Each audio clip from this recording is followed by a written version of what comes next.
Salam la famille, c'est Chronique d'Alta, j'espère que vous allez bien.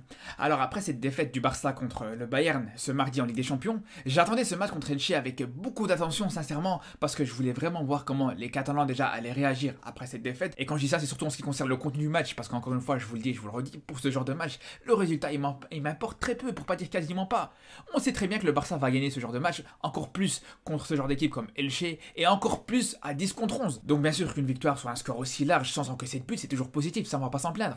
Par contre, dans cette rencontre, autant il y a des joueurs qui ont vraiment marqué des points, qui ont apporté satisfaction, mais il y en a d'autres qui ont encore une fois du mal à convaincre un petit peu. Et d'ailleurs, moi personnellement, mon vrai kiff dans ce match, vraiment le joueur qui m'a vraiment donné du plaisir, c'est vraiment Pedri. Pedri a été incroyable. Il a été d'un niveau extraordinaire. Certes, c'était contre Elche, certes, l'adversité en face n'était pas non plus exceptionnelle, le pressing au milieu de terrain non plus, il n'était pas hyper intense, mais malgré ça, la prestation de Pedri aujourd'hui et sa capacité à pouvoir distribuer des ballons les uns après les autres, c'était incroyable, c'était stratosphérique.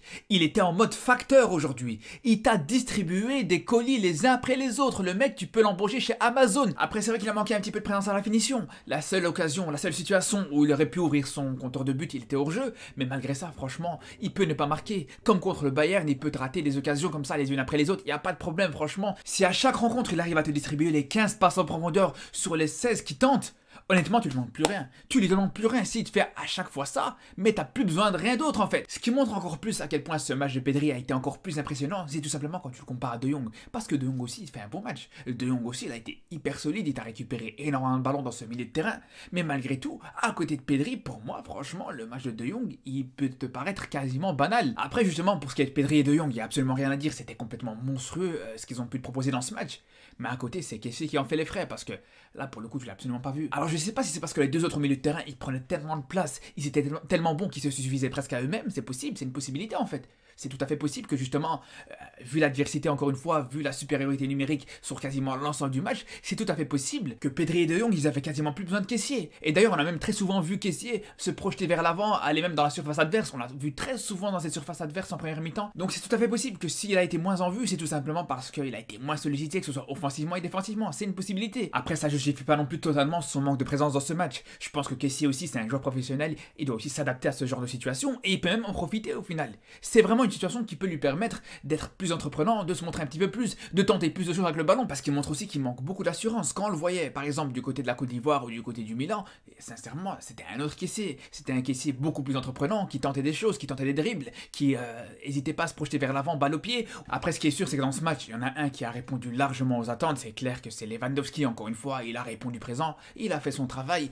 il a été présent à la finition, même s'il a aussi raté quelques occasions, mais il a mis ses 2 buts encore une fois, et comme sur chacun de ses matchs en Liga depuis le début de saison, il a été largement à la hauteur, il n'y a absolument rien à dire sur lui. Par contre, s'il y a un joueur sur lequel il y a peut-être des choses à redire, c'est peut-être Dembélé. Encore une fois, on entend plus de sa part. Sur ce genre de match, il doit être décisif. Ou même s'il n'est pas décisif, il doit au moins apporter beaucoup plus de présence. Pour moi, c'est pas normal qu'un joueur comme Dembélé, avec les qualités qu'on connaît, c'est pas normal qu'il se procure aucune occasion dans ce match, c'est pas normal qu'il arrive à frapper qu'une seule fois au but. Après, à sa décharge, ce qu'on peut dire, c'est que dans cette rencontre, il a été très collectif. C'est justement ce qui va manquer un petit peu contre le Bayern. On aurait aimé justement, sur ce match de mardi, le voir beaucoup plus collectif, le voir tenter beaucoup plus de centres ou de passes à rentrer dans la surface comme on l'a très bien vu aujourd'hui. Par contre, je suis obligé de dire une chose que je peux reprocher entre guillemets à Xavi, que j'arrive pas à comprendre en tout cas, c'est pourquoi elle a cette tendance à chaque match de changer cette défense. Pourquoi à chaque rencontre cette ligne défensive doit être différente? Alors autant je peux comprendre qu'il doit y avoir un petit peu de turnover dans l'équipe de manière générale, c'est vrai que tu joues 2 matchs par semaine, il y a besoin de laisser au repos certains joueurs, c'est tout à fait normal.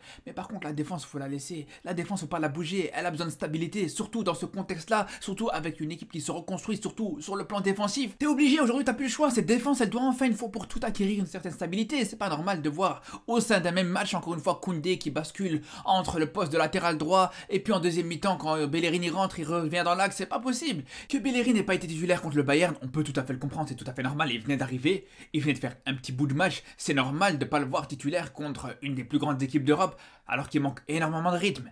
Mais aujourd'hui, contre Elche, quand tu sais qu'il te reste 2-3 matchs avant d'affronter l'Inter, Pourquoi tu ne le mets pas titulaire? Le but c'est vraiment que cette défense du Barça, cette défense type on va dire, elle ait un maximum de temps de jeu avant d'affronter l'Inter dans ce moment crucial. Et donc pour ça je pense que chaque minute compte. Donc pourquoi changer encore une fois cette défense à chaque match et même au sein même d'un match? C'est ça que j'arrive pas à comprendre. C'est dire que de toute façon sur ce début de saison, avec cette équipe du Barça qui est en reconstruction, chaque match il compte, chaque match. Même un match contre Elche, même le prochain match contre Mallorca, tous ces matchs là ils seront hyper importants pour préparer cette double confrontation contre l'Inter qui sera vraiment hyper importante. Sur ce on se retrouve après à la trêve internationale pour débriefer les prochains matchs du Barça. Et si entre temps vous voulez discuter, si vous voulez débattre, que ce soit du Barça ou même du football de manière générale, n'hésitez pas à me retrouver tous les soirs à partir de 22h sur Twitch. Donc je vous dis à très très vite et surtout d'ici là, prenez soin de vous.